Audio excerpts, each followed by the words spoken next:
কোনটি মৌলিক সংখ্যা? 23। 3/4 এর শতকরা রূপ কি? 75%। 1 কুইন্টাল সমান কত কেজি? 100 কেজি।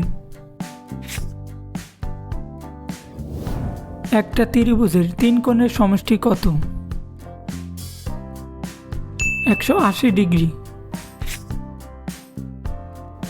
একটি সংখ্যার 4 গুণ থেকে 5 বিয়োগ করলে যদি 19 হয় তাহলে সংখ্যাটি কত? উত্তরটি হবে 6। ম্যাথের জগতে আপনি কতটা এক্সপার্ট প্রমাণ করতে 100 ম্যাথ কুইজ আপনার জন্য অপেক্ষা করছে। পুরো ভিডিও দেখতে এখনই ডিসক্রিপশন বা কমেন্টের লিঙ্কে প্রবেশ করুন।